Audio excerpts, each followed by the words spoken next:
Survey of Christian Theology students, and Professor Roberts. I'm Tyler, and I'm here to answer this week's discussion.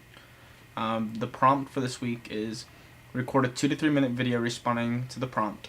How does today's church reflect and or not reflect the unity that Jesus is calling it to in John 17:21?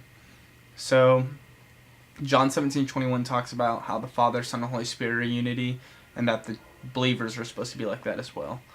I think we don't do a great job at this, to be honest. We have lots of division, and I think we let a lot of things separate us. And instead of agreeing on things, we argue with each other. You go on social media, you see people, Christians, they say they're Christians, arguing over something that's not really that big of a deal, but they sit there and slander each other and yell at each other, trying to make a point over something that really doesn't matter instead of getting along and doing work for Christ. I think we're in a generation where I think humanity just in general actually likes to be right, and we think we know it all. Most people think they know it all.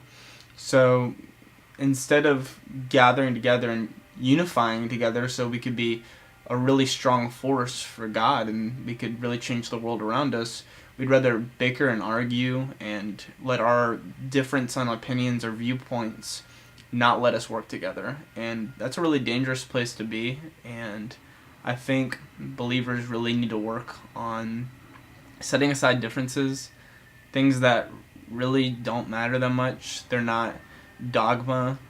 They're not necessary for salvation, or it's not like very strict. They need to let things like that go, and they need to just hone in on our similarities and getting that message out to non-believers and to helping our community. Just even if it's not to get people saved, just helping people and just looking out for people. I think we could come together to do things like that in our community and really make a difference. Obviously, there is some unity. Like, there's great churches, and it's a cliche example, but Hillsong Church, for instance, it's unified across the world, and there's many campuses, and they're a very solid church. So there are branches that have unity, but when you look at the whole picture, we're not all unified, and I don't think it's the way that God intended. And I think it's something that we can work on. It might not ever be perfect, but we always can work towards it, and hopefully one day we can come together and really make a difference for God and for the world around us.